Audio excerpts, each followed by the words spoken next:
I don't want to burst anyone's bubble here, so if you believe in haunted lost episode legends and enjoy living in that world, maybe this isn't the story for you. Don't get me wrong.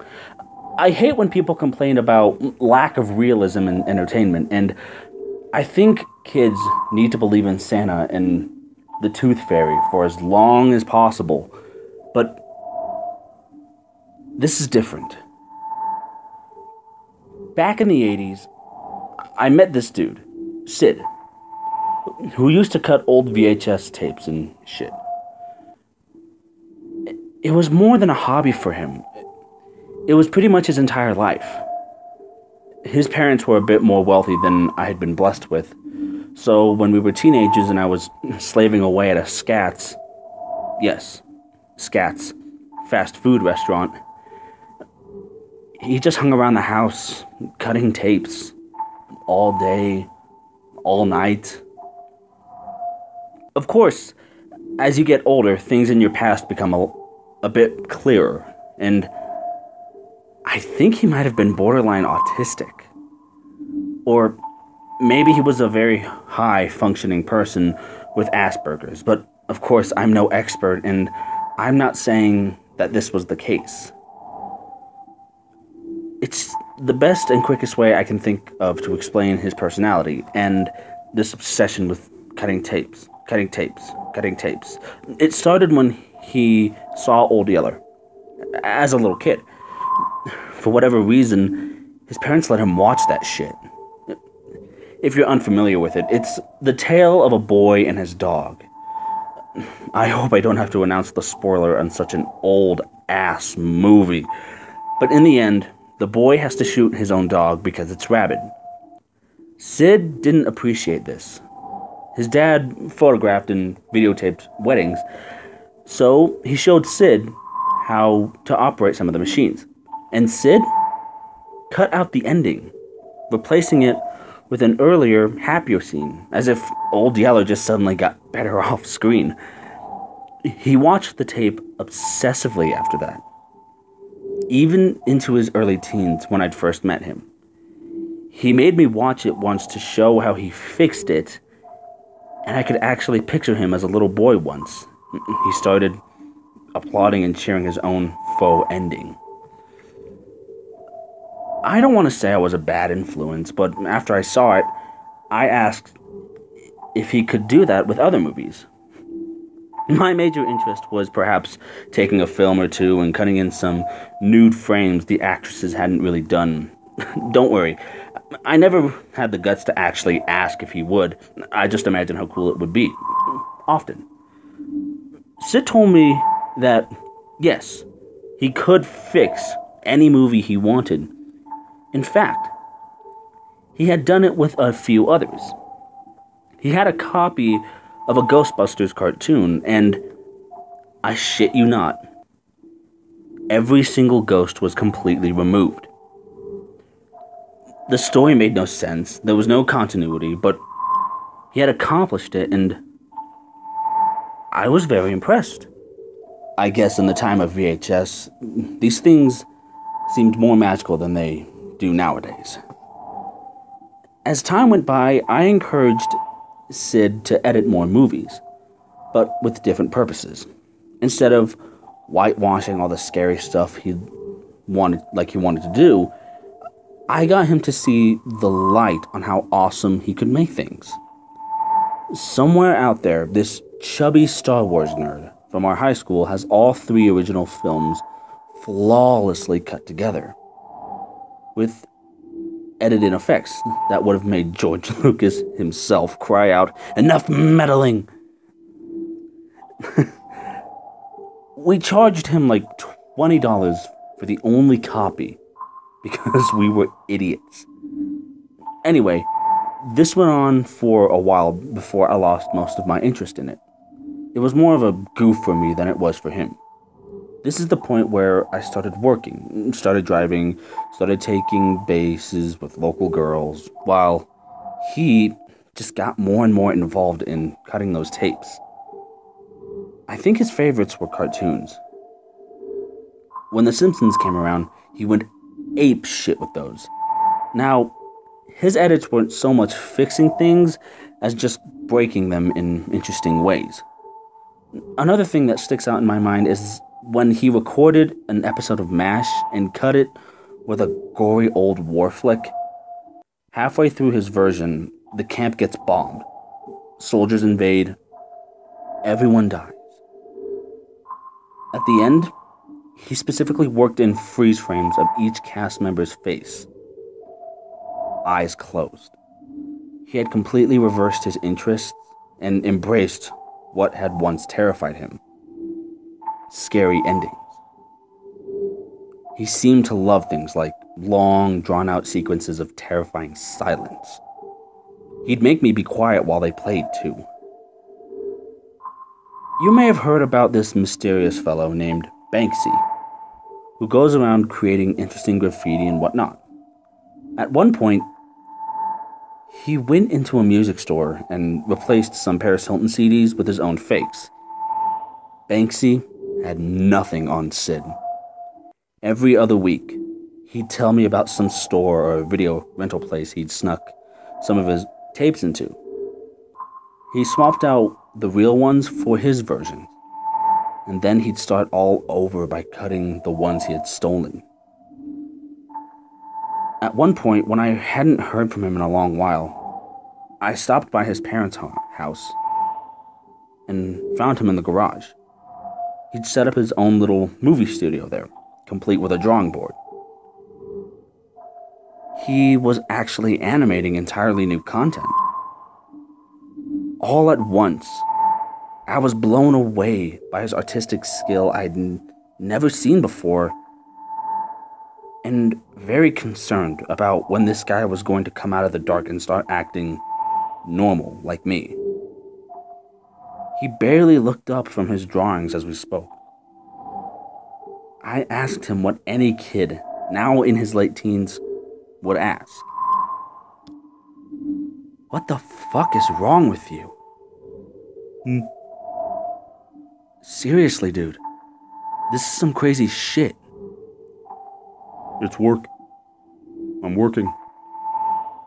My work is just as important as anyone else's. Are you even selling these anymore? Or are you just sneaking them into places? How much is all this costing your dad? I don't care. I looked at what he was so fervently illustrating. Is that a headless body? Dancing? Yeah. That's pretty dark, man. I know. That's the point. I don't get it. Those tapes? I thought they were wrong. But over time, I figured out the truth. Which is? The scary stuff is right. The happy endings are the lie. He just kept drawing as I stood there. The silence was disturbing. And in that moment, I could smell the BO coming off him. It wasn't just sweat either. It was a mingling of that and a foul ass and piss-soaked cloth. I hate to say it, but I gave up on him right then. It's that moment when you look at someone you thought you knew, and all that you can think is, holy shit, I never realized they were this far gone. It wasn't until my late 30s that Sid crossed my mind again. I was pursuing the internet, just aimlessly wandering the web when I came across a series of urban legends about strange VHS tapes, recut movies, and lost episodes. Some of these I recognized. I'd watched them with Sid, or I'd actually seen him in the middle of working on them. Every disturbing scene, every unbelievable anecdote. I believed it because I had been there, SpongeBob cartoons, episodes of iCarly, whatever. Those shows came long after I made my break with Sid. But the style was all too familiar. Even the ones that didn't sound like his work seemed like they could have been broken copies or attempts at mimicking his work. He was still doing it. My God. It boggled my mind. I called up Sid's old number, not entirely sure I'd still find him there. It rang for minutes on end, and I knew that the search was hopeless. Even if he still lived with his parents, it was unlikely they'd all still be at the same house by now. Still, I made it a point to drive out to his old place to see if he was still in that garage, cutting tapes or manipulating them via computer or whatever he would be up to. Whenever I passed the house, the unkept lawn was overgrown with huge, waist-high weeds. The dilapidated facade of the building, with its peeling paint on the shutters, missing roof tiles, and muck-filled gutters, told me no one had lived there in a long time. I saw a note on the door, but I couldn't read it from the road. Maybe it was something I could use to locate Sid and see if he had ever gotten the help I now realize I should have given him. Pulling into the driveway, my headlights illuminated the garage door. It was windowless and vandalized with the gangster tags of some traveling band of assholes. The note on the door, as one might expect, spoke of a certain bank now owning the property. It noted that trespassing was heavily discouraged and that at a certain point, someone would be out to make sure the house was winterized, whatever the hell that is. As I walked back to the car, defeated, something was nagging at me. I knew that Sid's parents kept a spare key under a false rock by the back stairs. Basically, a virtue of Sid locking us both out on several occasions. When I found that key, a sense of cold, gnawing dread swirled in my stomach. Who would move out and leave everything in a place like this? The key was the most obvious thing, but flower pots and lawn decorations were still there. Sid's old, rusted-out Huffy bike was leaning against the house and had created thick, rusty streaks along the aluminum siding. I don't even know what I expected to find, but using the key, I entered the house.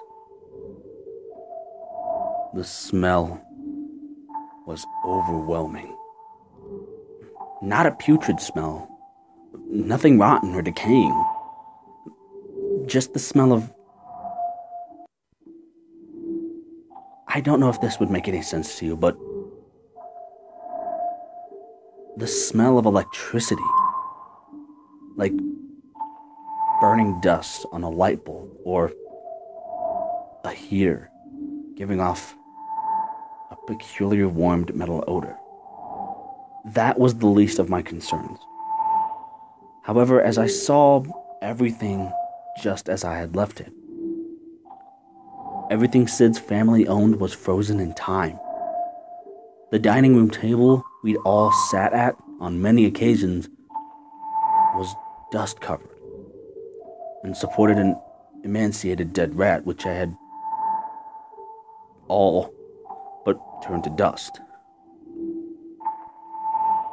The television, that bulky, oversized television set we'd all sit around and watch Sid's tapes and laud his creativity, it sat where it always had been, silently displaying a violent bombardment of black and white static. As I moved throughout the rooms, the sense of panic and discomfort within me only grew.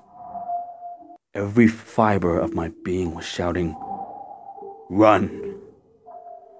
Run, you fucking idiot!" Still, I pressed on into Sid's bedroom. It was now empty and in disrepair. His prized action figures and blank videotapes, hundreds of videotapes, stale, and now water damaged.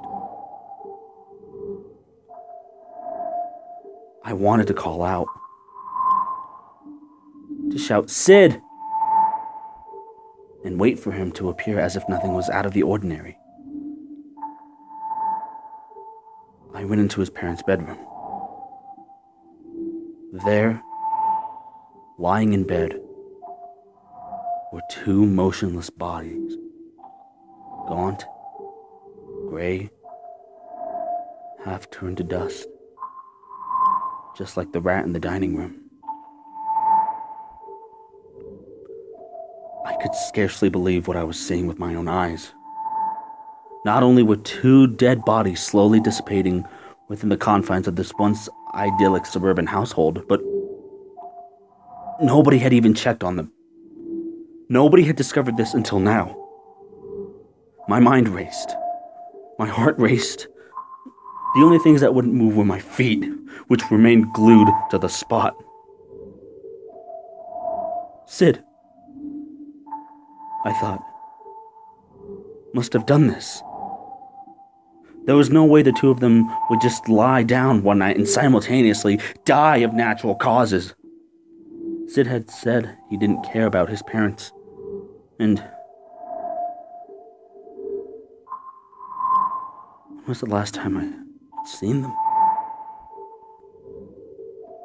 God, I hadn't seen them for days, maybe weeks before the last time I talked to Sid.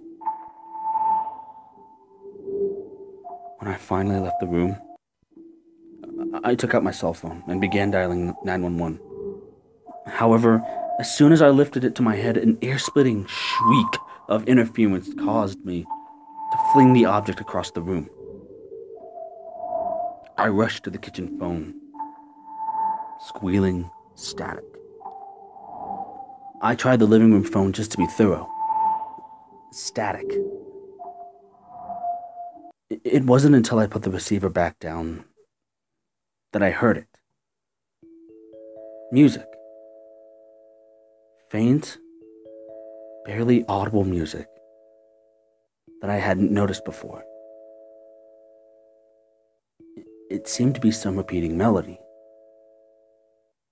Happy and light. Some flutes. Maybe a whole horn section. I followed the peppy tune to the in-house door to the garage, pressing my ear to the door's dirty surface. I determined that the music was indeed coming from just beyond. "Sid?" I called out, barely managing to form the name with cold, bloodless lips. "Sid? Are you in there? Are you alright?" I tried the door, only to find it somehow locked from the other side. It was no matter, since one wild kick nearly knocked the rotting wood off its hinges. "Sid?" I shouted as the dust slowly cleared. Through the haze, I could see the light of a television screen. Vibrant colors. Blue, green, yellow. Soon, I could make out a cartoon playing on the screen. Then, the silver wires running from the set itself to some dark mass. Then the dark mass took shape as my eyes adjusted to the lighting. It was Sid. Or rather, his body. Not dead nearly as long as his parents. Seated in an old office chair. The wires from the television set led directly to his body, eventually disappearing into several old crusted over holes in his leathery flesh. There was a small worm-eaten opening in his ribs. I thought I could see more metal inside of him. I walked to Sid's side, holding my hand over my mouth for fear of vomiting. His face was twisted into some hideous wide grin. His empty eye sockets almost seemed happy, hooded by a pleased brow line. Hi there. I heard a jarring voice. The voice was upbeat, high-pitched, but almost like Sid, but different. Bubbly, cartoony. I turned to the screen. The green grass, the blue sky, the yellow flowers, and Sid. A perfect caricature of him. It strolled along an infinite loop of that utopian cartoon background. It waved to me. Sid, I whispered. Oh God. Sid. He, the cartoon version of Sid, turned his attention away from me and continued to merrily stroll across the unending cycle of the same background. He passed a shrub, then passed it again, and again. The same bluebird, chirping happily, flew through the sky in a figure 8. Sid. I shook my head, unable to comprehend the scenario. I never should have let you leave reality.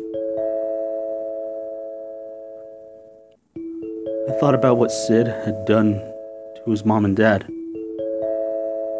I thought about how the bank would come by soon and this would all come to light. I watched Sid walk along for nearly a half hour. Then I unplugged the set